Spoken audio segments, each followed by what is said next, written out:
ತೆಲುಗು ಮಂದಿಗೆ ರಾಬರ್ಟ್ ಸಿಕ್ಕಾಪಟ್ಟೆ ಇಷ್ಟವಾಗಿದೆ. ಚಿತ್ರದ ತೆಲುಗು ಟೀಸರ್ ರಿಲೀಸ್ ಆದ ಬಳಿಕವಂತೂ ತೆಲುಗರು ಕನ್ನಡ ಚಿತ್ರರಂಗದ ಮೇಲೆ ಹೊಸ ನಿರೀಕ್ಷೆಯನ್ನು ಇಟ್ಕೊಂಡಿದ್ದಾರೆ. ಹಾಗೆ ರಾ ರಾ ರಾ ನೇನ್ ರೆಡಿ ಹಾಡು ಬಿಡುಗಡೆಯಾದ ಬಳಿಕವಂತೂ ತೆಲುಗರು ರಾಬರ್ಟ್ಗಾಗಿ ಚಾತಕ ಪಕ್ಷಿಯಂತೆ ಕಾದು ಕುಳಿತಿದ್ದಾರೆ. ಈ ಬಗ್ಗೆ ತೆಲುಗು ಪ್ರೇಕ್ಷಕರು ಏನಂತಾರೆ ಗೊತ್ತಾ?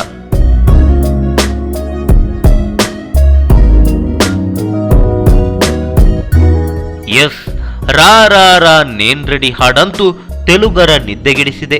ತೆಲುಗು ಪ್ರೇಕ್ಷಕರೊಬ್ಬರು ರಾಬರ್ಟ್ ಬಗ್ಗೆ ತೆಲುಗಲ್ಲಿ ಈ ಸಿನಿಮಾ ಬೇಗ ಹಿಟ್ ಆಗುತ್ತೆ ಅಂತ ಅನ್ಕೊಂಡಿದ್ದೀನಿ. ಹಾಗೆ ಅದು ಪಕ್ಕಾ ಆಗುತ್ತೆ ಕೂಡ. ಚಿತ್ರದ ಬಗ್ಗೆ ತುಂಬಾ ನಿರೀಕ್ಷೆಗಳಿವೆ. ಯೂತ್ಗಳಿಗೆ ತುಂಬಾನೇ ಇಷ್ಟವಾಗುತ್ತೆ ಎಂದು ಹೇಳಿದ್ರು. ಹಾಗೆ ಮತ್ತೊಬ್ರು, ದರ್ಶನ್ ಅವರು ಕನ್ನಡದ ಬಹುದೊಡ್ಡ ನಟ. ನಮಗೆ ರಾಬರ್ಟ್ ಬಗ್ಗೆ ತುಂಬಾನೇ ನಿರೀಕ್ಷೆಗಳಿವೆ. ಹಾಡಂತೂ ನಮ್ಮನ್ನು ಬೇರೆ ಲೋಕಕ್ಕೆ ಕೊಂಡೊಯ್ಯುತ್ತೆ. ಟೀಸರ್ ಮತ್ತು ಹಾಡು ಮಾಮೂಲಾಗಿಲ್ಲ, ಅದ್ಭುತವಾಗಿದೆ ಎಂದು ಹೇಳಿದ್ರು. ದರ್ಶನ್ ಕೇವಲ ಸಿನಿಮಾ ಮಾತ್ರವಲ್ಲ, ಅವರು ಸಾಮಾಜಿಕ ಕೆಲಸಗಳನ್ನು ಮಾಡ್ತಾರೆ ಎನ್ನುವುದನ್ನು ಕೇಳಿದ್ವಿ. ಹಾಗೆ ನಾವು ಅವರ ಬಗ್ಗೆ ಸರ್ಚ್ ಮಾಡ್ತಿದ್ದೀವಿ. ಒಳ್ಳೆಯ ವ್ಯಕ್ತಿತ್ವ ಅವರಿಗಿದೆ ಎಂದು ಡಿ ಬಾಸ್ನ ವ್ಯಕ್ತಿತ್ವದ ಬಗ್ಗೆಯೂ ಹೇಳಿದ್ರು.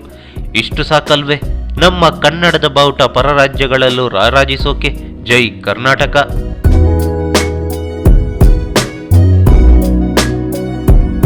ಈ ಮಾಹಿತಿ ನಿಮಗೆ ಇಷ್ಟವಾಗಿದ್ರೆ ಲೈಕ್ ಮಾಡಿ, ಶೇರ್ ಮಾಡಿ. ಹಾಗೆ ನಿಮ್ಮ ಅನಿಸಿಕೆ ಅಭಿಪ್ರಾಯಗಳನ್ನು ಕಾಮೆಂಟ್ ಬಾಕ್ಸ್ ನಲ್ಲಿ ಬರೆಯಿರಿ.